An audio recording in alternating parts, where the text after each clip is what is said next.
Hello everyone, good morning to all of you and welcome to online study point. दोस्तों, आज है 15 मई और आज की इस वीडियो में हम 15 मई से रिलेटेड करंट अफेयर के जितने भी इंपॉर्टेंट क्वेश्चंस बन सकते हैं इन सभी को कवर करने वाले हैं, इसलिए वीडियो को अंत तक देखिएगा। और यदि आप लोगों को इस वीडियो की PDF चाहिए तो आप हमारा टेलीग्राम चैनल भी ज्वाइन कर सकते हैं, जिसकी लिंक डिस्क्रिप्शन बॉक्स में दी हुई है। और यदि आप चैनल पर नए हैं तो चैनल को सब्सक्राइब करिएगा और बेल आइकन दबाना बिल्कुल मत भूलिएगा, ताकि आप लोगों को हमारे किसी भी नए वीडियो की नोटिफिकेशन सबसे पहले मिल सके। तो चलिए स्टार्ट करते हैं हमारा पहला क्वेश्चन। हाल ही में किस राज्य ने बेरोजगार युवाओं की सहायता के लिए होप पोर्टल लॉन्च किया है? तो ये होप पोर्टल लॉन्च किया गया है उत्तराखंड गवर्नमेंट के द्वारा। और यहाँ पर होप पोर्टल की फुल फॉर्म बनती है। फुल फॉर्म है क्या? Helping out people everywhere. तो इसकी फुल फॉर्म भी आप याद रखेंगे। और इस पोर्टल को क्यों लॉन्च किया गया है? तो देखिए, इस पोर्टल का जो इस्तेमाल है ये बेरोजगार युवाओं की हेल्प करने के लिए किया जाएगा। और इस पोर्टल के माध्यम से राज्य में पढ़ने वाले युवाओं के साथ साथ उन युवाओं का डेटा भी कलेक्ट किया जाएगा जो कि हाल ही में राज्य में लौटे हैं। और इसे ही लॉन्च किया गया है उत्तराखंड के मुख्यमंत्री त्रिवेंद्र रावत के द्वारा। यदि बात की जाए उत्तराखंड की, तो यहाँ की राजधानी क्या है? देहरादून। और देहरादून में कुछ समय पहले हेलीकॉप्टर समिट का आयोजन किया गया था। मुख्यमंत्री अभी मैंने बताया है त्रिवेंद्र सिंह रावत। गवर्नर कौन है? तो ये हैं बेबी रानी मौर्य। उत्तराखंड उच्च न्यायालय के मुख्य न्यायाधीश कौन है? तो ये हैं रमेश रंगनाथन। यहाँ से लोकसभा सीटें आती हैं 5, जबकि राज्यसभा सीटों की संख्या है कुल 3। उत्तराखंड में ही स्थित है ऋषिकेश, और ऋषिकेश में ही भारत के पहले ग्लास ब्रिज को बनाए जाने की मंजूरी दी गई है। तो ये आप याद रखेंगे। नेक्स्ट क्वेश्चन है, हाल ही में इम्यूनिटी बढ़ाने के लिए स्पिरुलिना ग्राउंडनट चिक्की ये किसके द्वारा विकसित की गई है? चिक्की आप सभी खाए होंगे। तो ये चिक्की डेवलप की गई है CFTRI के द्वारा। और CFTRI यानी कि central food technological research institute, या इसे हम हिंदी में कहते हैं केंद्रीय खाद्य प्रौद्योगिकी अनुसंधान संस्थान। और इस संस्थान ने कोविड-19 महामारी के बीच लोगों में इम्यूनिटी बढ़ाने के लिए इस चिक्की को डेवलप किया है, स्पिरुलिना ग्राउंडनट चिक्की। और ये जो चिक्की होगी ये पोषक तत्वों से भी शामिल होगी, जिसमें कि विटामिन A, बीटा कैरोटीन और आसानी से पचने वाले कोलिन शामिल होंगे। किस लिए लॉन्च किया गया है? इम्यूनिटी बढ़ाने के लिए। किसके द्वारा लॉन्च किया गया है? CFTRI के द्वारा। अभी मैंने इसकी फुल फॉर्म बताई है central food technological research institute. इसकी स्थापना की गई थी 21 अक्टूबर 1950 में। और ये है कहाँ? तो ये स्थित है मैसूर, कर्नाटक में। और प्रेजेंट टाइम में इसके डायरेक्टर कौन है? तो ये हैं डॉक्टर KSMS राघव राव। और अभी तक यदि आप लोगों ने ऑनलाइन स्टडी पॉइंट के GK ब्रह्मास्त्र PDF को परचेस नहीं किया है तो आप इसे परचेस कर सकते हैं, क्योंकि इसके लिंक अभी भी ओपन है। और इस PDF के बारे में मैंने आप लोग बताया भी है। इस PDF में हिस्ट्री, पॉलिटी, जियोग्राफी, इकोनॉमी और करंट अफेयर के सारे टॉपिक कवर कराए गए हैं, जो कि आपके आगामी किसी भी एग्ज़ाम के पॉइंट ऑफ व्यू से मोस्ट इंपॉर्टेंट PDF है, जिसे कि आप परचेस कर सकते हैं। नेक्स्ट क्वेश्चन है, हाल ही में भारतीय पुरातत्व सर्वेक्षण की नई महानिदेशक कौन बनी है? या इसे हम हिंदी में कहते हैं आर्कियोलॉजिकल सर्वे ऑफ इंडिया। तो इसकी नई अध्यक्ष बन गई हैं वी विद्यावती। जो वी विद्यावती हैं इन्हें DG के रूप में अपॉइंट किया गया है 12 मई 2020 को। और ये 1991 बैच की कर्नाटक कैडर की IAS ऑफिसर हैं और यही बन गई हैं ASI की नई महानिदेशक। यदि हम बात करें ASI की, यानी कि भारतीय पुरातत्व सर्वेक्षण की, इसकी स्थापना की गई थी 1861 में। इसका हेडक्वार्टर स्थित है नई दिल्ली में। अच्छा, कई बार एग्जाम में पूछा जाता है कि भारतीय पुरातत्व सर्वेक्षण की स्थापना किसने की थी? तो इसकी स्थापना की गई थी अलेक्जेंडर कनिंघम। यदि हम अदर ऑप्शन को डिस्कस करें तो नुपुर कुलश्रेष्ठ, ये भी हाल ही में ICG यानी कि इंडियन कोस्ट गार्ड की DIG बनने वाली पहली महिला बनी है। संगीता रेड्डी ये बनी है फिक्की की पहली महिला अध्यक्ष, जबकि चंद्रिमा शाह ये बनी है इंडियन नेशनल साइंस एकेडमी की पहली महिला अध्यक्ष। तो ये सभी आप याद रखेंगे। नेक्स्ट क्वेश्चन है, हाल ही में किस भारतीय मुक्केबाज को नाडा के डिसिप्लिनरी पैनल में फिर से शामिल किया गया है, तो ये भी हाल ही में शामिल किए गए हैं अखिल कुमार। देखिए जो अखिल कुमार है, इन्हें हाल ही में नाडा के डिसिप्लिनरी पैनल या इसे हम कहते हैं अनुशासन पैनल, इसमें शामिल कर लिया गया है। और इन्होंने पहले भी यानी कि 2017 से लेकर के 2019 तक पैनल में इन्होंने अपनी सर्विस दी थी और 2005 में इन्हें अर्जुन पुरस्कार से भी सम्मानित किया जा चुका है।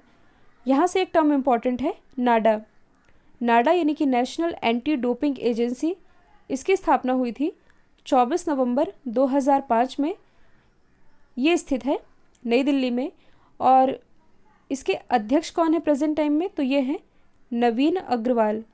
और यदि आप करंट से रिलेट करेंगे तो कुछ समय पहले ही जो सुनील शेट्टी हैं बॉलीवुड अभिनेता, इन्हें नाडा का ब्रांड एम्बेसडर भी बनाया गया है, तो ये आप याद रखेंगे। और मैंने आप लोगों को बताया भी था, जैसे कि राष्ट्रीय स्तर पर होता है नाडा, वैसे ही वर्ल्ड लेवल पर होता है वाडा यानी कि वर्ल्ड एंटी डोपिंग एजेंसी, जिसका हेडक्वार्टर स्थित है मॉन्ट्रियल कनाडा में। नेक्स्ट क्वेश्चन है, CAPF की कैंटीन में कब से केवल स्वदेशी उत्पाद बेचे जाएंगे? तो देखिए ये बेचे जाएंगे 1 जून 2020 से, यानी कि अभी से ही। देखिए जो केंद्रीय सशक्त पुलिस बल है यानी कि CAPF या इसे हम कहते हैं सेंट्रल आर्म्ड पुलिस फोर्स, इसने अपने सभी कैंटीनों में केवल स्वदेशी उत्पाद बेचने का फैसला किया है, जो कि 1 जून 2020 से देश के सभी CAPF कैंटीन पर लागू होगा। और इस पहल से लगभग 10 लाख CAPF कर्मियों के 50 लाख परिवारों को इसका लाभ होगा। अच्छा, यदि आपसे पूछा जाए जो CAPF है यानी कि सेंट्रल आर्म्ड पुलिस फोर्स, ये किस मंत्रालय के अंतर्गत आता है, तो ये आता है गृह मंत्रालय के अंतर्गत। और प्रेजेंट टाइम में हमारे जो गृह मंत्री हैं अमित शाह जी, इन्हीं के द्वारा ये घोषणा की गई है कि 1 जून 2020 से अब CAPF के कैंटीन में केवल स्वदेशी उत्पाद ही बेचे जाएंगे।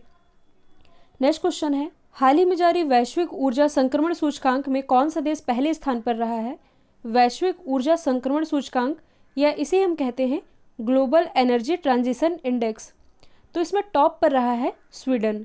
देखिए जो स्वीडन है ये लगातार तीसरे वर्ष रहा है टॉप पर। दूसरे स्थान पर रहा है स्विट्ज़रलैंड, तीसरे स्थान पर रहा है फिनलैंड।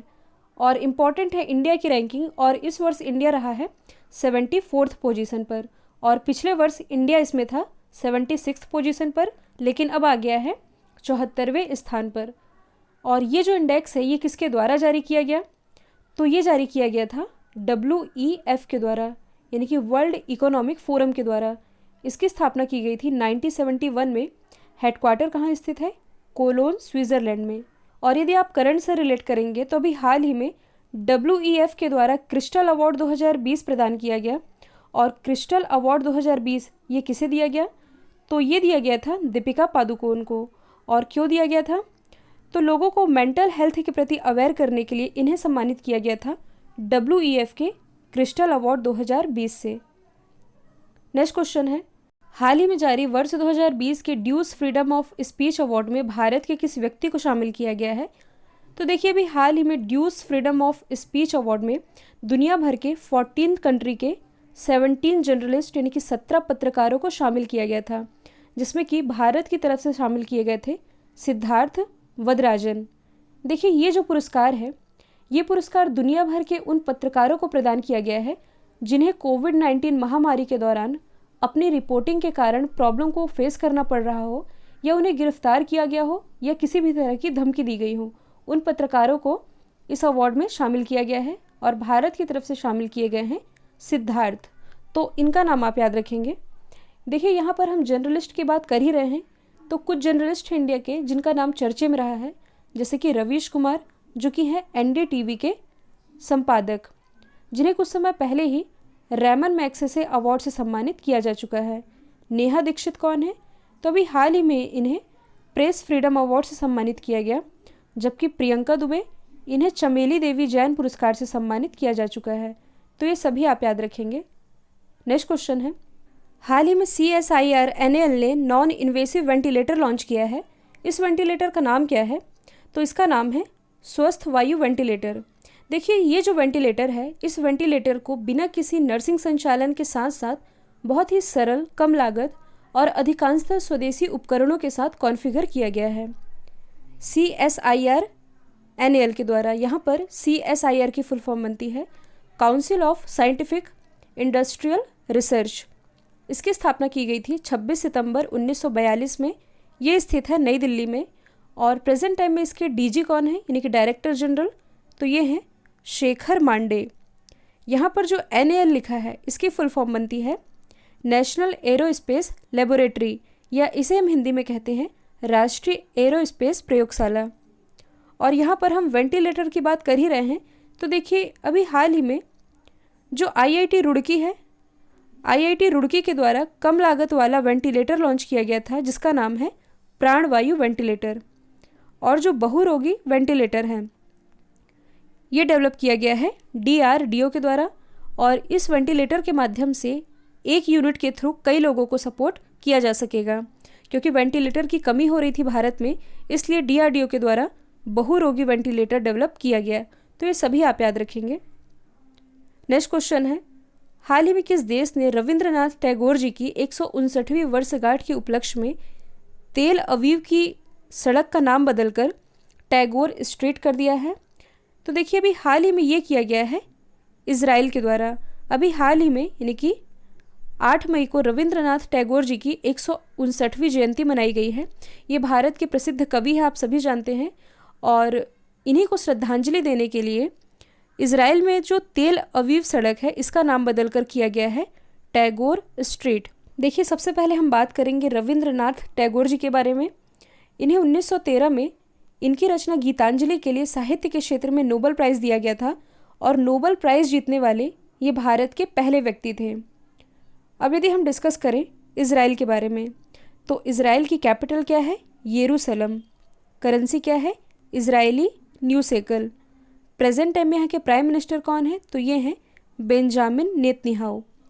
और कुछ समय पहले ही, यानी कि लगभग 1 वर्ष हो चुके हैं इस बात को, जो इजराइल है और USA है, इन दोनों ने ही अब यूनेस्को की सदस्यता छोड़ दी है। तो ये भी आप याद रखेंगे। नेक्स्ट क्वेश्चन है, हाल ही में ICCR ने कोविड-19 से लड़ने के लिए कौन सा सॉन्ग लॉन्च किया है? तो ये लॉन्च किया गया है यूनाइटेड वी फाइट। और देखिए ये जो गाना है, इस गाने को भारत के जाने माने कंपोज़र, संगीतकार और सिंगर्स के द्वारा कोविड-19 के प्रति लोगों को अवेयर करने के लिए लॉन्च किया गया है। किसके द्वारा लॉन्च किया गया है? ICCR के द्वारा। ICCR यानी कि Indian council for cultural relation, या इसे हम हिंदी में कहते हैं भारतीय सांस्कृतिक संबंध परिषद। इसकी स्थापना भारत के पहले रक्षा मंत्री अब्दुल कलाम आज़ाद जी के द्वारा की गई थी। कब की गई थी? 9 जून 1950 में। ये स्थित है नई दिल्ली में। और प्रेजेंट टाइम में इसके अध्यक्ष कौन है? तो ये हैं विनय सहस्त्र बुद्धे, और महानिदेशक हैं अखिलेश मिश्रा। यदि हम अदर ऑप्शन को डिस्कस करें, तो कुछ समय पहले ही फीफा के द्वारा pass the message to kick out corona virus, इस मूवमेंट की शुरुआत की गई थी। जबकि टीम मास्क फोर्स, ये किसके द्वारा लॉन्च किया गया?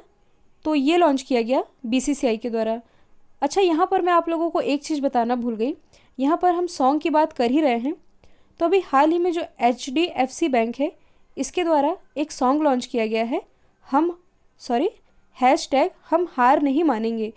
ये लॉन्च किया गया है HDFC बैंक के द्वारा। कल मैंने आप लोगों से पूछा था, हाल ही में किस पैरा एथलीट ने संन्यास लेने का ऐलान किया है? राइट आंसर था दीपा मलिक। अब आप लोगों के लिए आज का सवाल है, हाल ही में CBSE के नए अध्यक्ष के रूप में किसे नियुक्त किया गया है? तो इसका आंसर कमेंट बॉक्स में दीजिएगा। और मैं आप लोगों से हमेशा ही कहती हूँ, आप लोगों का एक लाइक हमें काफ़ी मोटिवेट करता है, इसलिए इस वीडियो को एक लाइक कीजिए और ज़्यादा से ज़्यादा शेयर भी कीजिए। और ऑनलाइन स्टडी पॉइंट को लाइक, शेयर, सब्सक्राइब करना बिल्कुल मत भूलिएगा। तो आज के लिए इतना ही। Thank you so much.